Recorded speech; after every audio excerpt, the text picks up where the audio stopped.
मैं तुम्हें आजादी दूंगा। जय हिंद। 15 अगस्त 1947 को भारत को आजादी मिली। इस आजादी के 75 साल पूरे हो रहे हैं। तब से लेकर अब तक राष्ट्रीय और अंतर्राष्ट्रीय स्तर पर भारत ने कई बदलाव देखे। बदलाव की इन कड़ियों के बीच हम रोज कोई ना कोई भाषण सुनते हैं। हालांकि इतिहास में कुछ भाषण ऐसे भी हैं जिन्हें पूरा देश आज भी याद करके जोश से भर उठता है। फिर चाहे वह सुभाष चंद्र बोस का "तुम मुझे खून दो, मैं तुम्हें आजादी दूंगा" का नारा हो, या जवाहरलाल नेहरू द्वारा स्वतंत्रता का ऐलान। ये सब कुछ एक भाषण के दौरान ही हुआ। नंबर 1, सुभाष चंद्र बोस।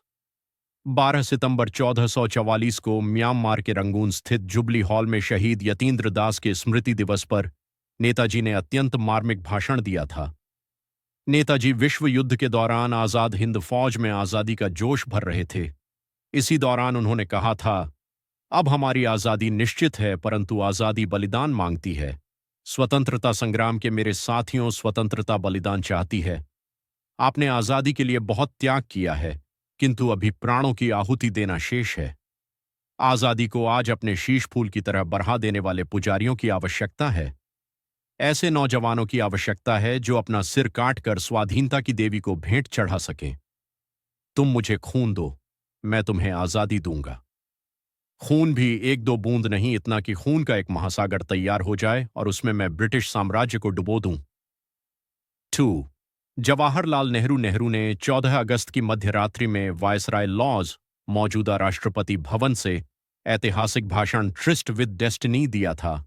इस भाषण को पूरी दुनिया ने सुना था, लेकिन एक शख्स ऐसे थे जिन्होंने भारत को आजाद करवाने में महत्वपूर्ण भूमिका निभाई थी, लेकिन उस दिन वो बिना भाषण सुने ही 9 बजे सोने चले गए थे। वो कोई और नहीं बल्कि महात्मा गांधी थे। वायसराय लॉज से पंडित नेहरू ने अपने भाषण की शुरुआत की थी। उन्होंने कहा था, कई साल पहले हमने भाग्य को बदलने का प्रयास किया था और अब वो समय आ गया है जब हम अपनी प्रतिज्ञा से मुक्त हो जाएंगे। पूरी तरह से नहीं, लेकिन ये महत्वपूर्ण है। आज रात 12 बजे जब पूरी दुनिया सो रही होगी, तब भारत स्वतंत्र जीवन के साथ नई शुरुआत करेगा। ये ऐसा समय होगा जो इतिहास में बहुत कम देखने को मिलता है। पुराने से नए की ओर जाना, एक युग का अंत हो जाना। अब वर्षों से शोषित देश की आत्मा अपनी बात कह सकती है। यह संयोग है कि हम पूरे समर्पण के साथ भारत और उसकी जनता की सेवा के लिए प्रतिज्ञा ले रहे हैं। इतिहास की शुरुआत के साथ ही भारत ने अपनी खोज शुरू की और न जाने कितनी सदियां इसकी भव्य सफलताओं और असफलताओं से भरी हुई हैं। समय चाहे अच्छा हो या बुरा, भारत ने कभी इस खोज से नजर नहीं हटाई, कभी अपने उन आदर्शों को नहीं भुलाया जिसने आगे बढ़ने की शक्ति दी। आज एक युग का अंत कर रहे हैं, लेकिन दूसरी तरफ भारत खुद को खोज रहा है। आज जिस उपलब्धि की हम खुशियां मना रहे हैं, वो नए अवसरों के खुलने के लिए केवल एक कदम है। इससे भी बड़ी जीत और उपलब्धियां हमारा इंतजार कर रही हैं। क्या हम में इतनी समझदारी और शक्ति है जो हम इस अवसर को समझें और भविष्य में आने वाली चुनौतियों को स्वीकार करें? नेहरू ने अपने भाषण में कहा था कि भविष्य में हमें आराम नहीं करना है और न चैन से बैठना है, बल्कि लगातार कोशिश करनी है, जिससे हम जो बात कहते हैं या कह रहे हैं उसे पूरा कर सकें। भारत की सेवा का मतलब है करोड़ों पीड़ितों की सेवा करना। इसका अर्थ है अज्ञानता और गरीबी को मिटाना, बीमारियों और अवसर की असमानता को खत्म करना। हमारी पीढ़ी के सबसे महान व्यक्ति की यही इच्छा रही है कि हर आंख से आंसू मिट जाएं। बाल गंगाधर तिलक देशवासियों में स्वतंत्रता की अलख जगाने में लोकमान्य बाल गंगाधर तिलक की अहम भूमिका रही। उनके एक भाषण ने तो स्वराज को लेकर पूरे देश की चेतना को जगा दिया था। यह भाषण उन्होंने जेल से 6 साल बाद बाहर आने के बाद 1917 में नासिक में दिया था।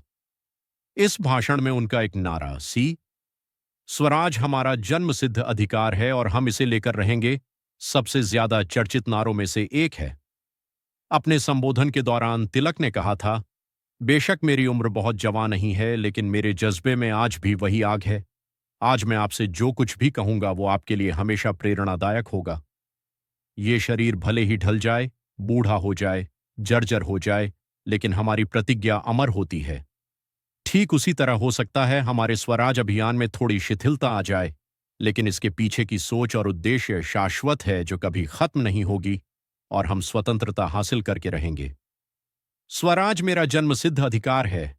मेरा स्वराज जब तक मेरे अंदर जिंदा है, मैं कमजोर या बूढ़ा नहीं हो सकता। कोई भी हथियार इस हौसले को नहीं पस्त कर सकता, कोई आग इसे जला नहीं सकती, पानी की धारा इसे भिगो नहीं सकती, हवा के तेज झोंके भी इसे सुखा नहीं सकते। हम स्वराज की मांग करते हैं और हम इसे लेकर रहेंगे। जो विज्ञान स्वराज पर खत्म होती है वही राजनीति की भी विज्ञान होनी चाहिए, वो नहीं जो गुलामी की ओर ले जाए। राजनीति का विज्ञान ही देश का वेद है। मैं आपकी अंतरात्मा को जगाने आया हूं। मैं आप सबको झूठे, मक्कारों और ठगों के झांसे से बाहर निकालने आया हूं।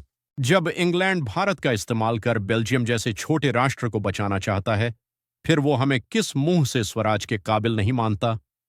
जो लोग हमें गलत ठहरा रहे हैं वो लालची और हमारे विरोधी हैं, लेकिन इससे विचलित होने की जरूरत नहीं है, क्योंकि बहुत लोग ईश्वर के निर्णय में भी खोट निकालते हैं। हमें इस वक्त बिना कुछ और सोचे हुए देश की आत्मा की रक्षा में जुटना होगा।